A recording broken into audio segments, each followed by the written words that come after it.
This year World Tobacco Day is on the theme protecting children against industry interferences, and this is a critical and crucial for the world as a whole.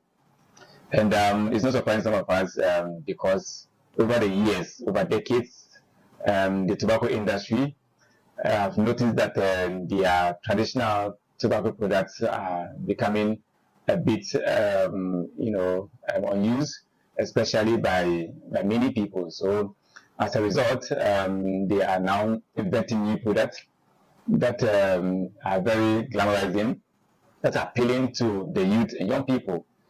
And so the WHO felt there's a need for us to, rally around and then create more awareness on the need for us to protect our children from the dangers of tobacco use, especially among children who have over the years been the target of the tobacco industry. So this year the team is on protecting our children from the from the effort that the industry is making to attract our children, get them hooked to tobacco use. And for us as a civil society organization, and for me myself, I see electronic cigarettes and other new emerging products as very deadly, and the fact that the control of these products is not going to be easy for especially countries like us, living in low and middle income countries, because of the nature and form the product looks. As you may be aware, the product is very something that can be as smallish as a pen. The way pen looks like, and the usage, unless you wouldn't know that somebody is smoking because of the form and nature and the product looks. So there's a need for us to critically assess how these products are used in our part of the world, especially in Ghana. The tobacco industry is known to be a deadly company, and which clearly even indicated that all their products are deadly, and anyone who use it could only lead to death at the end. And just as other companies give the prescription or the manual for their products that will benefit us. For in the case of tobacco industry, if you use it based on their specification, the end product is what? Death. So in this instance, this time of the World No Tobacco Day, it is a need for all of us to come out to really expose and counter their strategies and demand comprehensive tobacco control policies that will protect lives and reduce, especially among the youth who are so vulnerable to this deadly product. Consuming tobacco, especially in our part of the world where majority of the people are living below the belt, but it's affordable, very cheap, and they can have it. And people think it's a relaxer. Others also confuse themselves that it's actually one of the things they can do to look affluent. Because they think we are seeing their role model, their stars smoking one big cigar, and it makes them think, okay, tobacco consumption is the age. It makes them feel part of those rich people. The influence is there. You cannot put aside the influence, but I think if we took our time and accepted as a country, we set our rules right and say we are banning tobacco consumption totally from this country, I think it's the best one. I think if we have said to ourselves that, look, we can have the figures to show the NCDs, the persons who actually live with NCDs, we can at least have a total number of them who actually might not be drinking alcohol, who might not be eating crazy consumers of sugar sweetened beverages, but they can raise their troubles to tobacco alone. And you can have people like that. People are addicted to it. And so you can see the carnage. Even if you are taking these three same products and you are relating them to NCDs, plus other, you take a minute total cases of NCDs, divide it, and they say let's say a quarter of it is as a result of tobacco. You still have numbers of persons who shouldn't be suffering NCDs because of the consumption of tobacco, especially when the young people who are seeing it, adopting it, the years they smoke, and the excess cases sickness. And so, once they have the social media platform, we are doomed. Because actually, TikTok and the rest, you barely have control over it. And that's where the majority of the young people who actually have some cash to spare from parental, support. And these young people I'm talking about, some of them are working. Some of them are working in shops after SHS, working around the ages of 19, 20 years. They already have opportunities to work in shops, and they get some kickbacks, and they spend their time in the nightclubs and pubs, and they can spend this money on these products that we are so aware. E-cigarettes, tobacco, they're all dangerous products, and these young people have access to them.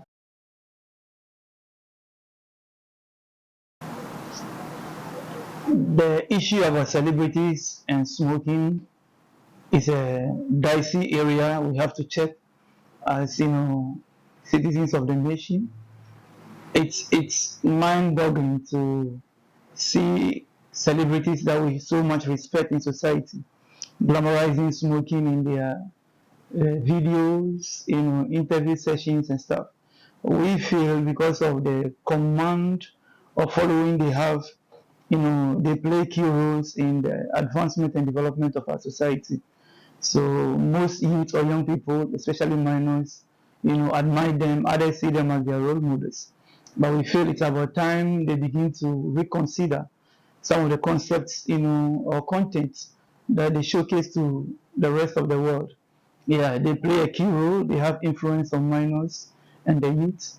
And so portraying, tobacco in their movies and interview session or some of their ads, we feel it is one of the subtle ways the industry, chances upon to lure young people into smoking.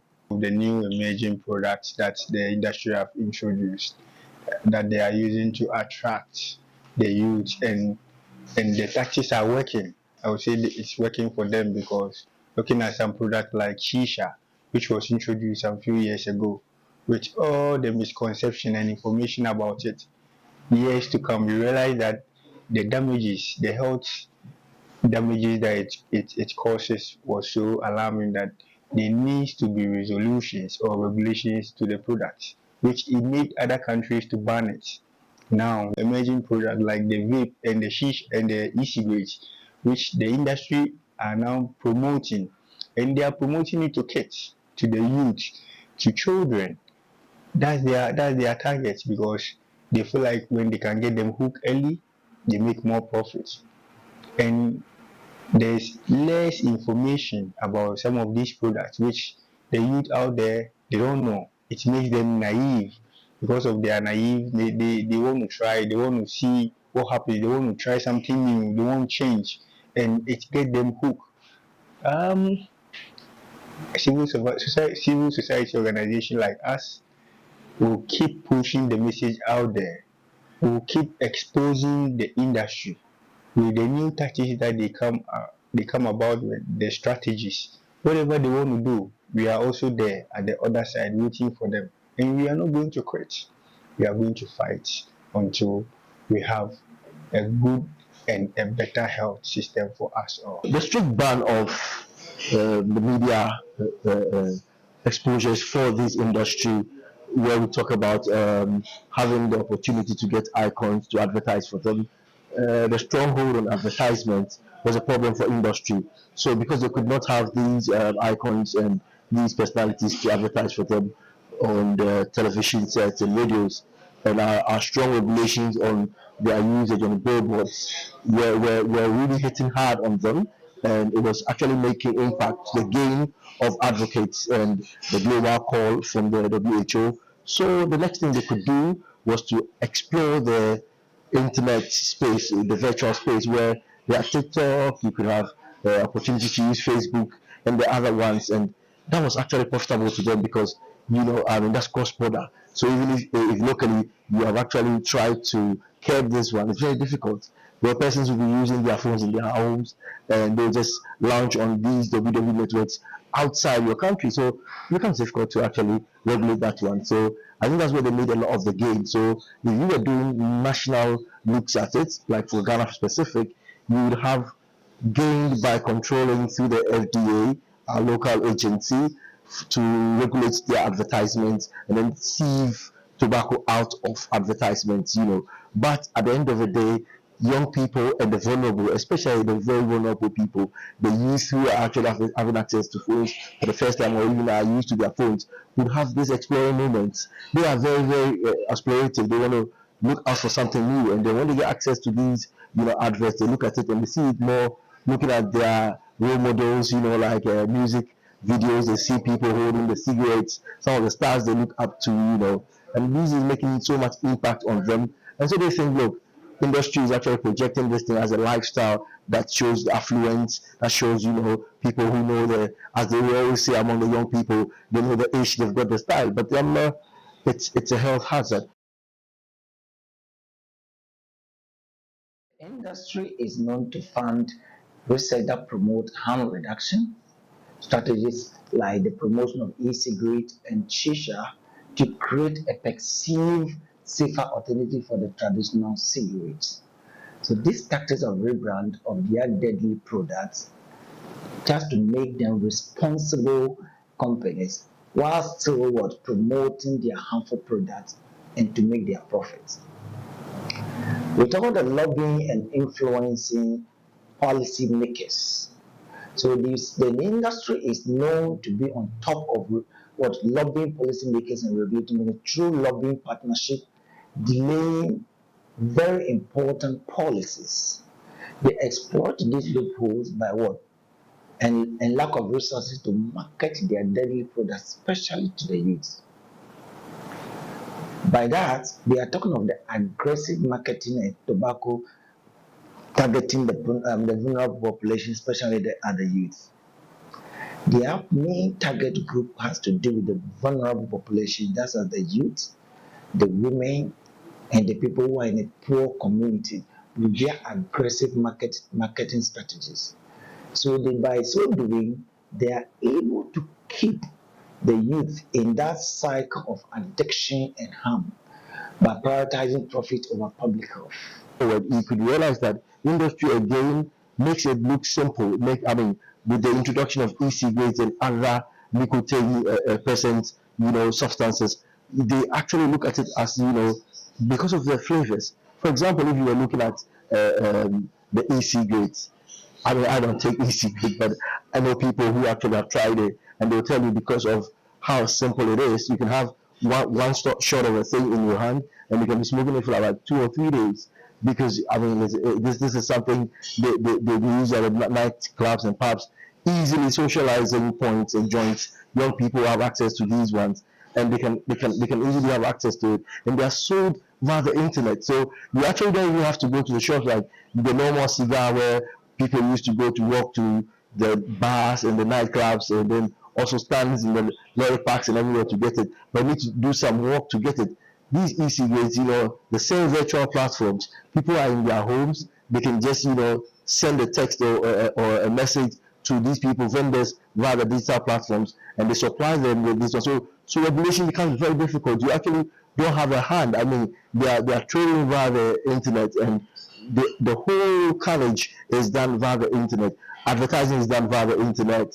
Actually, the sales is also done via the internet after purchase has been done. And then you have also the presence of money, the cash payment. So everything is done virtually on the net.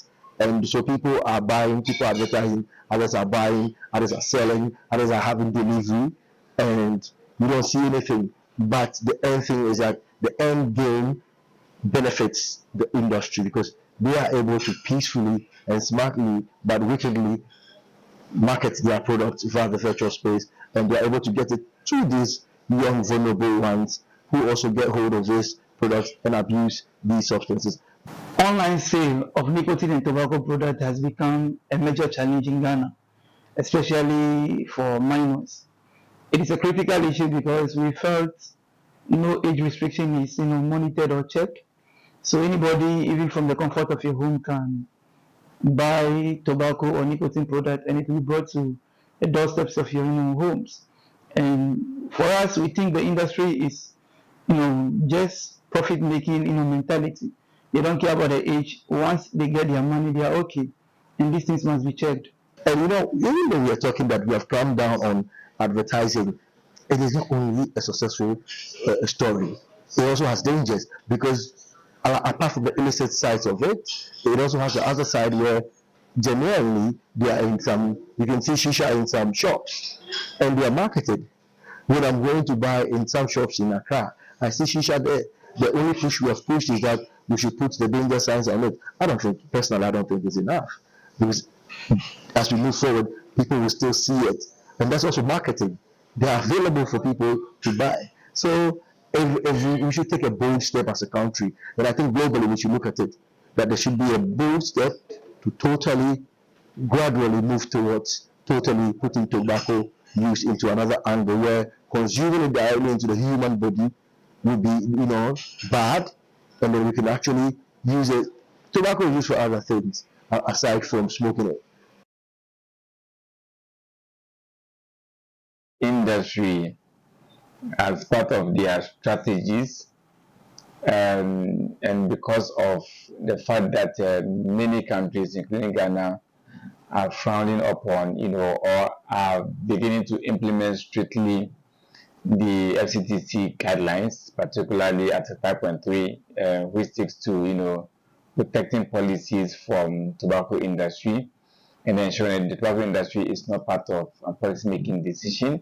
The industry are beginning to find new ways of operation. As a result, they work through, front groups and then allies. To propagate their, the trouble that they want to create to the world, in terms of marketing and then lobbying policymakers to accept this new and emerging tobacco and nicotine product. So I recall when we were advocating for the passage of the Excise Duty Amendment Act in 2023, there were a lot of, quite a number of front groups, mostly civil society organizations, who held series of meetings and statements and interventions to thwart the efforts, the good effort that civil society like the Vision for Alternative Development was pushing to ensure that we're able to get taxes, effective taxes on tobacco product, as well as changing the tax structure so that the effects of of tobacco in terms of the prices and affordability will be felt, in the market. To prevent young people, children, and the poor from being able to access the products, because once the product is expensive, before one could buy, the person would think, at least before he or she will buy the product. Yes, so the industry are hiding behind, um, groups, as I mentioned earlier, to do their bidding for them and do their campaign for them.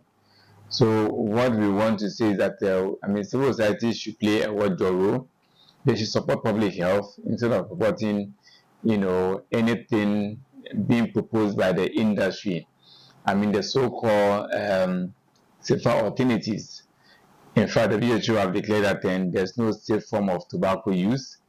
So as a result, we are also advocating and then calling on governments and appropriate agencies to know that indeed there's no safer form of tobacco use. Every form of tobacco use is dangerous to our health.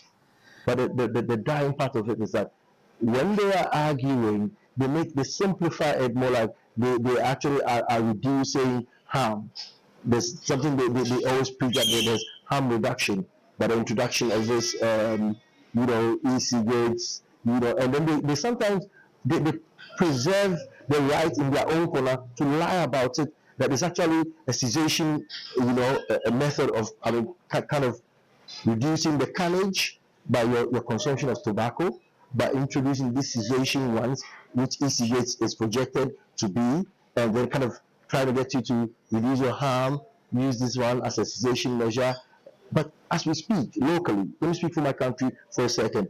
In Ghana, e-cigarette has not been accepted by the Ministry of Health and the FDA as a cessation, mechanism for reducing, or checking the consumption of tobacco.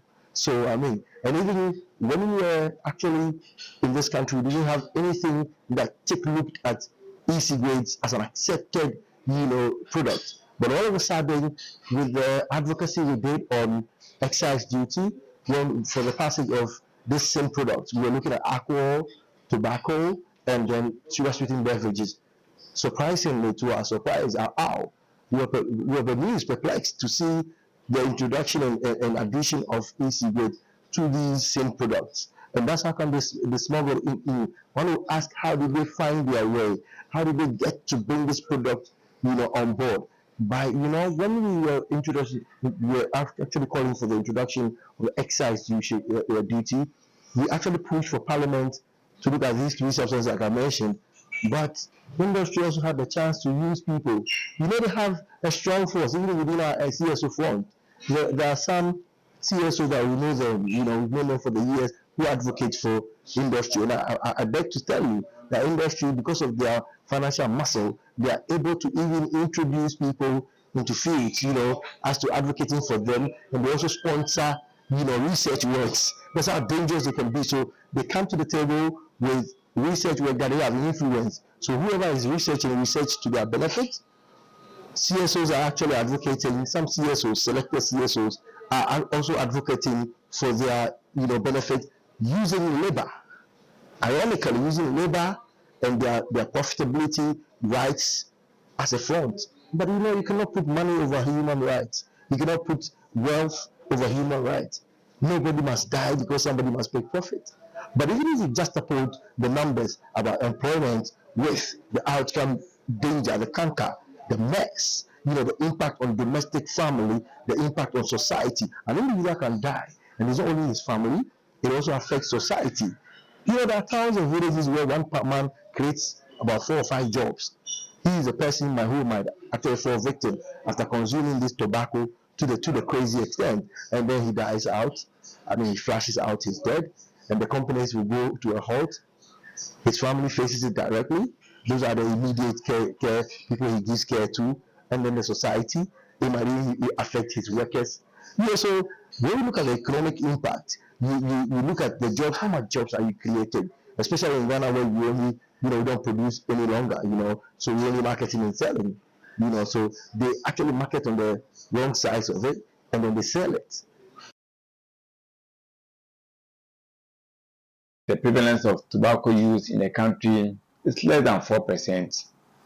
So the question is, if our smoking burden is less than 4%, then it means that practically we don't need anything like safer, way of smoking, because in the minds of the tobacco industry and their allies, they say the new form of tobacco, like the e-cigarettes, they are, mechanism to aid people from smoking or using tobacco products. For us, and as the British has declared, there's no safe form. The prevalence of tobacco use is low in Ghana. We want to use other measures proposed by the WHO, FCTC, and our national law to continue to reduce the burden of tobacco use. So if the industry has any proposal in terms of safer use, they should channel it, among themselves, and not to countries like us who are already burdened with, double burden of or triple burden of diseases. So we cannot continue to accommodate anything that would overburden our healthcare system, overburden the individuals, and then overburden the society at large. Of course, we are not calling for regulation, because the burden and the troubles of tobacco and the new emerging product is something that we as Ghana and some other African countries will not be able to, to take the epidemic that will be for us if we allow this to go. So we are calling on policymakers, government, to as much as we can, to ban these new emerging tobacco products, because the target is our children, it targets young people, And to some extent, the target is also targeting at, young ladies and women. So for us, we'll call on government, particularly the Ministry of Health, to put together a memorandum and working with partners like civil society organizations like us and FDA, and then transmit this to Parliament for them to, have a law that actually ban e-cigarettes in the country.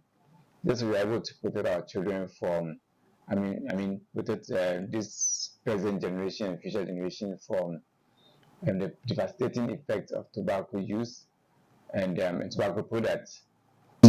Cigarettes and those other products that are modernized and confusing themselves first before telling us that it's actually cessation products, or products that they actually are using to reduce the harm.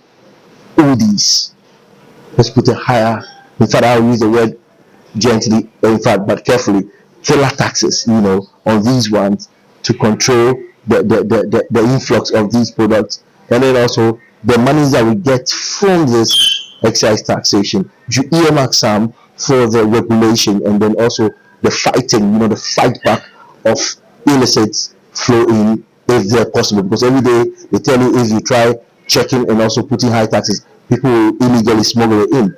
But it doesn't mean that's the only time that people will illegally flash it in, like illicit products. So we need more of the money through the excise taxation, when we get in earmark some to treat the cases of NCDs. Two, to help in regulation by getting a strong task force along our borders where the tobacco passes. Is exactly where the smuggle arms also passes. So we have to just empower our border guards to do their job, and then ensure that they are doing it to the fullest. And then the final side of it is also ensure that, look, there are harsh penalty measures on persons who smuggle these things in. Beyond destroying the product in public and everything else, they should move to the next step of finding these people, and also sometimes even jail sentences, just to deter people from smuggling these things in. When we've done all this, I'm sure that, look, with the replacement of excise taxation and everything else, when we get the money, when we control the disease, when we are doing the monitoring very well, when we are chasing out all these illicit ones, plus the ones that even have been approved, finally, we should take the final bold step and say, enough is enough. The carnage has been enough. Let's stop the carnage. What do? We pass a bill to Parliament, we pass the bill into law, signed by the President, and ensure that we say no to tobacco in this country. That's not difficult to do. It's a can do. If we are able to stop producing tobacco, then we should be able to stop importing tobacco. It's so easy. What you are producing directly, you could stop it. How difficult is it to stop the importation and sale of it? That's the way I think it should go. So a little recommendation I can make, first and foremost, to governments is that the implementations of our current policies, our existing policies, are very weak.